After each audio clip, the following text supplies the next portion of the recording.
आप सभी को मेरा नमस्कार। पिछले कुछ दिनों से हम देख रहे हैं कि जैसे जैसे देश भर में कोरोना के केसेस बढ़ रहे हैं, देश के कोने कोने में, हर राज्य में ऑक्सीजन की डिमांड बढ़ रही है, दवाइयों की डिमांड बढ़ रही है, वैक्सीन की डिमांड बढ़ रही है और जगह जगह इनकी कमी महसूस हो रही है। पिछले कुछ दिनों से दिल्ली में भी ऑक्सीजन की काफ़ी ज़्यादा अफरा तफरी मची हुई है। कभी इस हॉस्पिटल में ऑक्सीजन की कमी हो गई, कभी उस हॉस्पिटल में ऑक्सीजन की कमी हो गई, इस हॉस्पिटल में 2 घंटे की ऑक्सीजन बच गई।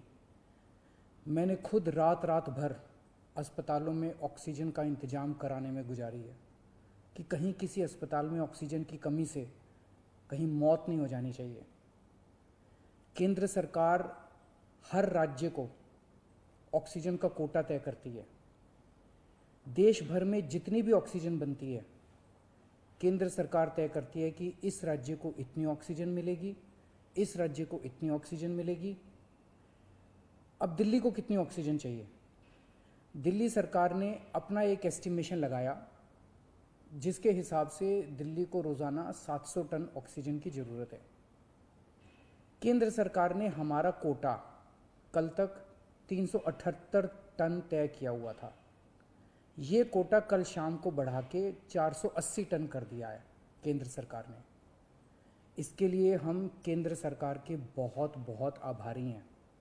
हालांकि हमें अभी और भी काफ़ी ऑक्सीजन चाहिए, लेकिन केंद्र सरकार ने जितना भी बढ़ाया है उसके लिए हम उनका बहुत बहुत शुक्रिया अदा करते हैं। अब केंद्र सरकार ये भी तय करती है कि जो आपके कोटे की ऑक्सीजन है वो कौन सी कंपनी देगी। जैसे दिल्ली में तो ऑक्सीजन बनती नहीं है, दिल्ली की सारी ऑक्सीजन दिल्ली के दूसरे राज्यों से, दिल्ली के बाहर के दूसरे राज्यों से आती है। तो केंद्र सरकार तय करती है कि फलाने राज्य की ये कंपनी आपको इतने किलो ऑक्सीजन देगी, फलाने राज्य की ये कंपनी आपको इतने किलो ऑक्सीजन देगी। मान लो राजस्थान की ये कंपनी आपको इतने किलो देगी, हरियाणा की ये कंपनी आपको इतने किलो देगी। तो केंद्र सरकार कंपनियां तय करती है कि किस कंपनी से दिल्ली को अपने कोटे की ऑक्सीजन आएगी। अब दूसरी समस्या यहाँ पे आ रही है कि ये जो कंपनियां जिन राज्यों में हैं, उनमें से कुछ राज्यों की सरकारों ने उन कंपनियों से जो दिल्ली के कोटे की ऑक्सीजन आनी थी वो भेजनी रोक दी। राज्यों ने कहा कि पहले हम अपने राज्य में इस्तेमाल करेंगे, दिल्ली का कोटा भी हम इस्तेमाल करेंगे, दिल्ली के जो ट्रक हैं वो जाने नहीं देंगे। लेकिन मैं केंद्र सरकार का और दिल्ली हाई कोर्ट का शुक्रिया अदा करना चाहता हूँ। पिछले 2-3 दिन के अंदर उन्होंने हमारी बहुत मदद की है, जिसकी वजह से अब ऑक्सीजन दिल्ली पहुँचने लगी है। जो जो दिक्कतें आ रही थी, हम लगातार पिछले 2 दिन से एक एक मिनट टू मिनट, मैं खुद, मनीष जी, मैं, हमारे सारे ऑफिसर्स केंद्र सरकार के लगातार संपर्क में थे।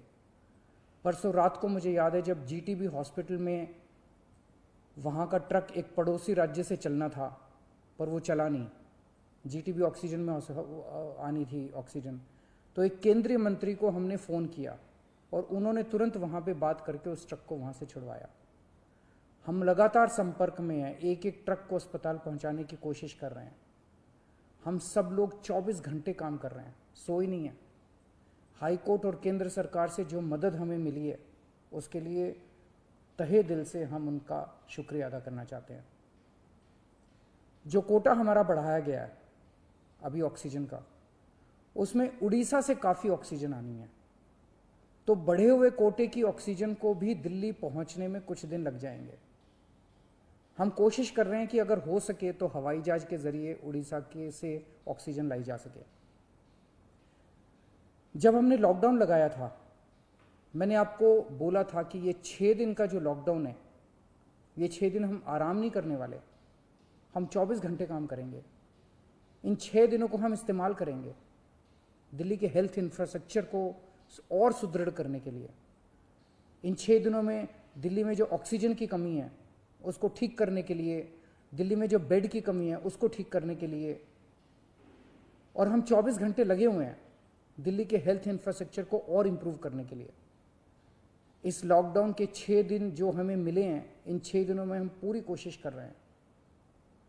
एक और बात, ये बहुत बड़ी आपदा है। इस आपदा में अगर हम सारे लोग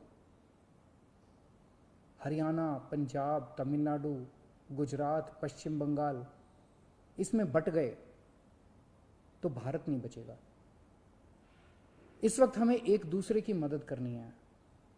हमें भारतीय बनना है, हमें इंसान बनना है।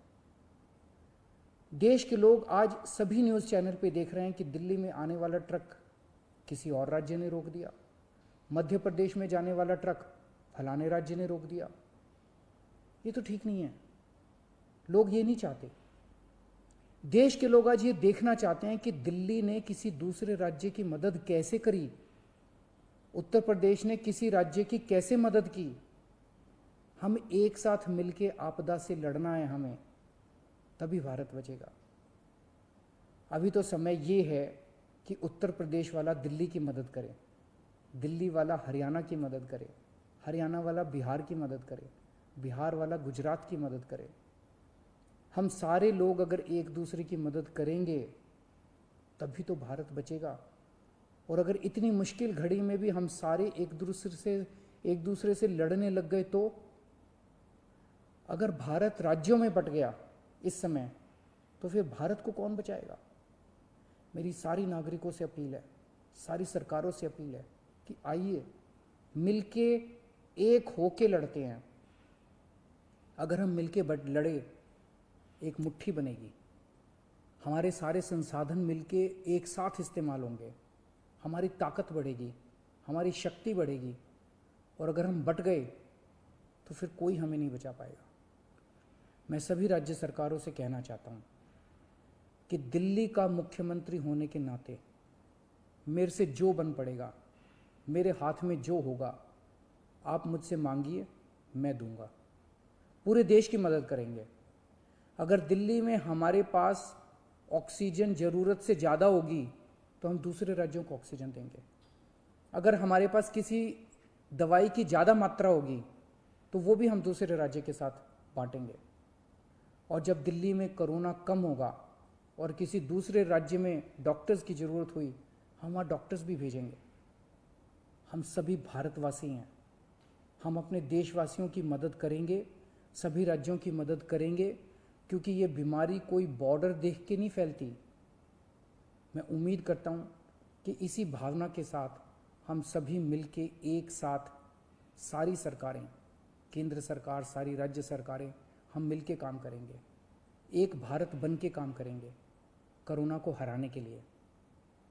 हमें पूरी दुनिया के सामने दिखा देना है कि विश्व में सबसे ज़्यादा कोविड केसेस भारत में होने के बावजूद कैसे भारत के लोगों ने, यहाँ की सरकारों ने मिलके कैसे इस आपदा से लड़ाई की, कैसे हमने सारा प्रबंधन किया। भारत के लोग दुनिया को दिखा देंगे कि कैसे एक साथ मिलके इस खतरनाक बीमारी को हमने हराया। जय हिंद।